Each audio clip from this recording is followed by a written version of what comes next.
नमस्कार, मैं आपके साथ उजस्वी श्रीवास्तव और आप देख रहे हैं सी न्यूज भारत। बिहार बुलेटिन में बात हो कैमूर की, जहां पूर्व विधायक भभुआ स्वर्गीय विजय शंकर पांडे के श्रद्धांजलि सभा में उमड़ा जनसैलाब। आगे बात करेंगे मधुबनी की, जहां आरिफ जिलानी अंबर के नेतृत्व में सदस्यता अभियान चलाया गया। ऐसी तमाम खबरों पर करेंगे विस्तार से चर्चा। खबर कैमूर जिले के रामपुर प्रखंड अंतर्गत खरेंदा गांव से, जहां पूर्व विधायक स्वर्गीय विजय शंकर पांडे का शुक्रवार को 6वां सर्वदलीय श्रद्धांजलि सभा का भव्य आयोजन किया गया, जिसकी अध्यक्षता विनय शंकर पांडे व संचालन गणेश दत्त पांडे ने की। कार्यक्रम का आयोजन स्वर्गीय विजय शंकर पांडे के सुपुत्र अशोक कुमार पांडे उर्फ मुन्ना पांडे ने किया। इस कार्यक्रम के मुख्य अतिथि डॉक्टर अखिलेश प्रसाद सिंह, अध्यक्ष बिहार प्रदेश कांग्रेस कमेटी, डॉक्टर अंशुल अभिजीत, राष्ट्रीय प्रवक्ता भारतीय राष्ट्रीय कांग्रेस रामचंद्र सिंह यादव, पूर्व विधायक भभुआ बृजकिशोर बिंद, पूर्व मंत्री बिहार सरकार सुनील कुशवाहा, अध्यक्ष कांग्रेस कमेटी भभुआ अकलूराम, अध्यक्ष राजद कैमूर विनोद पांडे, कन्हैया जी अध्यक्ष कांग्रेस कमेटी रोहतास रिंकू देवी, महिला अध्यक्ष कांग्रेस कमेटी रोहतास सुरेंद्र पाल, अध्यक्ष नगर पंचायत कुदरा ओम प्रकाश पांडे, अध्यक्ष भाजपा कैमूर शशिभूषण पांडे, पूर्व सचिव जनार्दन उपाध्याय, आरजेडी सन्मुख पासवान, सचिव भाकपा माले रामपुर सहित कैमूर व रोहतास जिले से हजारों की संख्या में जनसमूह उपस्थित होकर स्वर्गीय विजय शंकर पांडे की प्रतिमा पर पुष्पांजलि अर्पित करते हुए उनके जीवन चरित्र पर विधिवत प्रकाश डाला। मंचासीन सभी अतिथियों को अशोक कुमार पांडे के द्वारा अंग वस्त्र एवं पुष्पहार से सम्मानित किया गया। वहीं कांग्रेस के वरिष्ठ कार्यकर्ता धर्मराज पाठक ने कहा कि विजय था, कैमूर जिले का हृदय था। स्वर्गीय विजय शंकर पांडे रामपुर प्रखंड के जनक माने जाते हैं।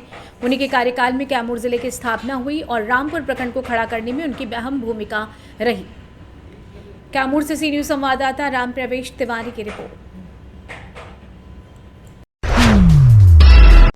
मधुबनी जिले के बिस्फी विधानसभा के तीसी नारशाम उत्तर में गढ़िया गांव में आरिफ जिलानी अंबर के नेतृत्व में सदस्यता अभियान चलाया गया। सभा की अध्यक्षता पूर्व उप प्रमुख चांद उस्मानी एवं संचालन बेचव यादव की। सभा को संबोधित करते हुए राजद नेता आरिफ जिलानी अंबर ने कहा कि आगामी विधानसभा को लेकर पार्टी की सदस्यता चलाई जा रही है ताकि बूथ स्तर तक पार्टी मजबूत हो और लालू यादव तेजस्वी यादव के हाथों को मजबूती मिले। राज्य का चौतरफा विकास हो। जो काम नीतीश कुमार ने 17 साल में नहीं किया, वो काम तेजस्वी यादव ने 17 महीने में करके दिखा दिया। राज्य में बेरोजगारी चरम पर है, अपराधियों का बोलबाला है। भारी संख्या में लोगों ने राजद की सदस्यता ग्रहण की, जिसमें शामिल हुए युवा जिला अध्यक्ष इंद्रभूषण यादव, जिला प्रवक्ता इंद्रजीत राय, मनोज यादव, इस्तियाक एवं बड़ी संख्या में आमजन मौजूद रहे। जानते हैं युवा नेता आरिफ जिलानी अंबर ने और क्या कुछ कहा। इस बिस्फी की जो दुर्दशा है, बिस्फी की जो बदहाली है, इसका सबसे बड़ा कोई जिम्मेदार है तो वो बचोल ठाकुर जी है, यहाँ के विधायक। आपको सबसे बड़ा उदाहरण मैंने दे दिया कि हिंदू युद्ध सम्राट कहते हैं, लेकिन हिंदू का कोई काम नहीं करते हैं, गलत कहते हैं, विफल है। अगर ये करते तो मैंने कहा कि 3 तरफ में मंदिर का रास्ता भैरवा महादेव मंदिर का रास्ता बनवा दे। नहीं बनवाया है, मैंने बनवाया। अगर बिस्फी में भ्रष्टाचार सबसे अधिक हुआ है तो इन्हीं के टर्म में हुआ है, जो थाना से पैसा लेते हैं, ब्लॉक से पैसा लेते हैं। ये हर जगह भ्रष्टाचार को बढ़ावा देने में इनका काम है। अब कभी छोड़ूंगा नहीं, जब तक इस विधायक को हटाऊंगा नहीं बिस्फी से, जब तक मैं छोड़ूंगा नहीं बिस्फी को, जब तक इसको नहीं हटाऊंगा बिस्फी को, इसको हटा के ही दम लूंगा इस बात। और इस बात लोग समझ रहा है कि हटाना है। अल्पसंख्यक विद्यालय हाई स्कूल बन रहा था ओसोधू में, उस काम को भी इन्होंने रुकवाने का काम किया। इसका सबसे बड़ा कारण इनका था रुकवाने का कि कमीशन लेना। वहाँ के ठेकेदार जब इनको कमीशन नहीं दिए तो उस काम को इन्होंने जाके धरना देके बंद करवा दिया, क्योंकि मकसद ये नहीं था कि ये किसका बन रहा है, उनको पैसा नहीं मिला, इसी वजह से उस काम को उन्होंने बंद कराया।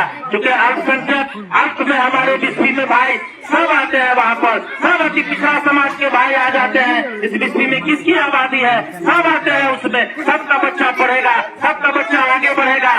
कभी वो नहीं चाहेंगे बिस्फी के विधायक कि बिस्फी का कोई आगे बढ़े, बिस्फी का कोई पढ़े, कोई शिक्षा हासिल करके आगे आए तो हमसे सवाल करे। कभी नहीं चाहेंगे बिस्फी के विधायक के हमसे सवाल हो। जब बिस्फी का बच्चा पढ़ेगा तो उनसे सवाल करेगा, उनसे शिक्षा के बारे में पूछेगा, उनसे स्वास्थ्य बिस्फी की स्वास्थ्य की बदहाली के बारे में पूछेगा। बिस्फी में मॉडल अस्पताल क्यों नहीं है, बिस्फी में पीएचसी 40 पंचायत में 2 पंचायत पंचायत में है, हम किस पंचायत में नहीं है, क्यों नहीं है? बिस्फी में सिमरी में बना स्वास्थ्य केंद्र ध्वस्त हो गया, भ्रष्टाचार का वहाँ देख लीजिए जाके नजारा, फोटो कीजिए। हम यहाँ अपने भाई से पत्रकार भाई सब उनको कहते हैं कि जाके देख लीजिए कि भ्रष्टाचार का वहाँ नजारा दिखेगा सिमरी में। और परसौनी में है, परसौनी उत्तर में जो वहाँ कहीं कुछ नहीं हो रहा है, वहाँ बंद पड़ा है, ना डॉक्टर है ना दवा है, कुछ नहीं है। तो इनका काम वो नहीं, सड़क की दुर्दशा देखे हम लोग, इनका काम करना मकसद नहीं है, ये हिंदू मुसलमान करना मकसद है इनका। मधुबनी बिहार से सी न्यूज संवाददाता अबू बकर सिद्दीकी की रिपोर्ट।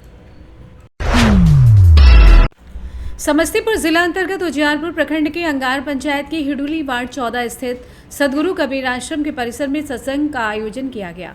कार्यक्रम की अध्यक्षता चुल्ला महात्मा ने की, वहीं संचालन शिवजी दास महात्मा ने किया। संतों ने भजनों व प्रवचन के द्वारा बतलाया कि संसार में इतना दुख है वो हमारी नासमझी है। दुखों से ज्ञान पाने के लिए सत्संग व ज्ञानी पुरुष का आधार लेना चाहिए।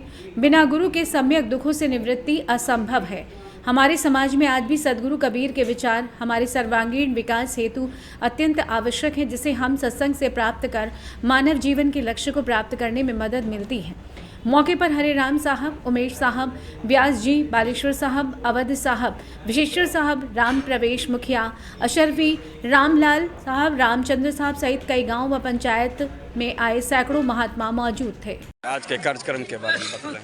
आज के कार्यक्रम में विभिन्न संतों ने अपना अपना विचार रखा, जिसमें प्रमुख रूप से हमारे बीच पगड़ा दल सिंह सराय से आए हुए संत ने मुख्य रूप से समाज में व्याप्त कुरीति, अंधविश्वास आदि विषय पर चर्चा की।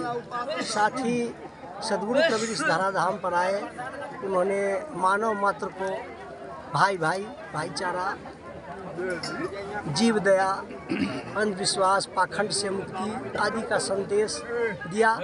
इसको संतों ने विभिन्न तरह से व्याख्या करके रखा संतों के बीच। कार्यक्रम की सफलता के लिए, मानव मात्र की सेवा के लिए कबीर पंथ समर्पित है और यह मंच मांग करता है। आप शिक्षा विधि से जुड़े हुए हैं, प्रोफेसर हैं, जैसी जानकारी मिली है हमें, तो अभी के समय में जी वही बता रहे हैं, हर विद्यालय में अंडा का वितरण किया जा रहा है। इस पे आपको क्या कहना है? वही कर इस संत के माध्यम से आप क्या वही कर रहे हैं। अभी मैंने कहा भी है, जी, यहाँ भी कहा है। तो हमारे विद्यालयों में गलत आहार का वितरण किया जा रहा है। मनुष्य मात्र शाकाहारी जीव है और शाक पत्ती से ही इसे हर तरह के पोषण की पूर्ति, कैलोरी, प्रोटीन, विटामिन आदि की हो जाती है। इसे कहीं से भी अभक्ष्य चीज़ की आवश्यकता नहीं है। खास करके अंडा एक जहर है, उसमें कोलेस्ट्रॉल जो पाया जाता है वो 68% होता है। वो हमारे महाधमनी, शीरा, नस सबको ब्लॉकेज कर देता है अंत में जाके, और 40 वर्ष होते होते आदमी का स्वास्थ्य। एक चीज़ है, हम यहाँ पे आप रोकना चाहेंगे। एक चीज़ की जो है साइंटिस्ट का कहना, वैज्ञानिक का कहना, जो सिलेबस में अंडा जो मांसाहारी नहीं होता, इसको आप संत के माध्यम से कैसे जो है सो देख। हाँ, बहुत अच्छा प्रश्न है। अंडा मांसाहारी नहीं होता है, तो मेरा प्रति प्रश्न है कि अंडा किस पेड़ पर या किस पौधे पर उगता है, ये हमें बताने की कृपा की जाए। जो भी उत्पाद किसी गर्भाशय से आता है और उसको यदि हम खाते हैं तो उसे निश्चित रूप से मांसाहारी वर्ग की श्रेणी में रखा जाएगा।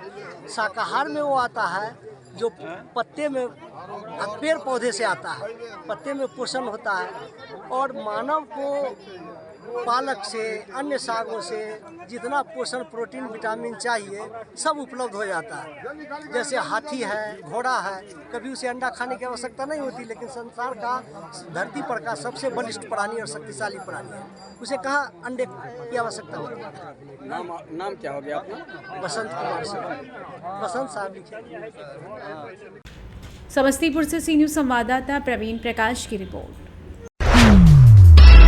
सीतामढ़ी में पुलिस ने मोबाइल व्यवसायी से 3.5 लाख रुपए और मोबाइल लूटने वाले 2 अपराधियों को गिरफ्तार कर लिया है। गिरफ्तार अपराधियों की पहचान सैफ अली एवं मोहम्मद शाहरुख महसौल गोट वार्ड नंबर 38 के रूप में हुई है। पूछताछ में दोनों ने अपराध स्वीकार कर लिया है। इसके बाद गोताखोरों की मदद से लखनदेई नदी से लूटा गया मोबाइल बरामद किया गया। लूट के पैसों से खरीदी गई बाइक और घटना में प्रयुक्त मोबाइल भी जब्त किया गया है। ये लूट 2 दिसंबर 2024 को नगर थाना क्षेत्र के आरडी पैलेस के पीछे हुई थी। दो बदमाशों ने एक मोबाइल व्यवसायी से बैग में रखा 3.5 लाख रुपए और मोबाइल लूट लिया था। मामले के उद्भेदन के लिए एसपी के निर्देश पर अनुमंडल पुलिस पदाधिकारी सदर रामकृष्णा के नेतृत्व में एसआईटी गठित की गई थी। 2024 को रात्रि में एक मोबाइल दुकान के व्यवसायी जो है वो अपना दुकान बंद करके जब वापस घर की तरफ लौट रहे थे, पैसे का कलेक्शन उन्होंने कर रखा था, करीब 3.5 लाख रुपए नगद उनके पास थे। तभी उनको आरडी पैलेस के पीछे वाली गली में कुछ 3 अपराधियों द्वारा उन्हें रोककर, उन्हें चाकू मारकर उनसे पैसों का बैग छीन लिया गया। उनकी स्कूटी भी उनके द्वारा ले ली गई एवं उनसे एक मोबाइल भी उनके द्वारा छीन लिया गया था। घटना के क्रम में, तफ्तीश के क्रम में हम लोगों ने काफ़ी सारा मानवीय और तकनीकी साक्ष्य संकलन किया, जिसके उपरांत हम लोगों ने जो अपराधकर्मी थे उनको चिन्हित किया। चिन्हित करने के क्रम में पुलिस अधीक्षक महोदय के निर्देशन में हम लोगों ने एक एसआईटी का गठन किया हुआ था, जिसमें हमारे अतिरिक्त नगर थाना अध्यक्ष विनय प्रताप सिंह थे और डीआईयू की टीम भी थी हमारे साथ। काफ़ी लोगों के साथ पूछताछ की गई, काफ़ी मानवीय और तकनीकी साक्ष्यों का विश्लेषण किया गया, जिसके उपरांत फाइनली हम लोग को सफलता हाथ लगी। चूंकि यह अज्ञात केस था, सफलता हाथ लगी जब हम लोग सैफ अली और मोहम्मद शाहरुख 2 लोगों को चिन्हित करके हमने अरेस्ट किया और उन लोगों की निशानदेही पे जो है एक लखनदेई नदी जो है वहाँ से जो लूटा गया मोबाइल है वो एक गोताखोरों के दल से हम लोगों ने करीब कल और आज 2 दिन गोताखोरी से निकलवाया, तो फाइनली जाके वो मोबाइल उन्होंने बरामद किया है, जो कि एक इम्पोर्टेंट साक्ष्य होगा। साथ ही जो अपराधी थे उनके द्वारा बताया गया कि अन्य पैसे को खर्च कर दिया गया उनके द्वारा, लेकिन उनके द्वारा कुछ पैसों से एक नई मोटरसाइकिल टीवीएस अपाचे भी ली गई है। उस टीवीएस अपाचे बाइक को भी हम लोगों ने जब्त किया है विधिवत, और इसी तरीके से हम लोग इन सभी लोगों को जो है इनके जो साथी हैं उनकी अभी फिलहाल हम लोग पहचान कर चुके हैं और उनको भी हम लोग पकड़ने का प्रयास जारी है और इन लोगों को माननीय न्यायालय में विधिवत अग्रसारित किया जा रहा है। सीतामढ़ी से सी न्यूज संवाददाता मुकेश यादव की रिपोर्ट। फिलहाल इस बुलेटिन में बस इतना ही। देश दुनिया की तमाम खबरों को जानने के लिए आप देखते रहिए सी न्यूज भारत।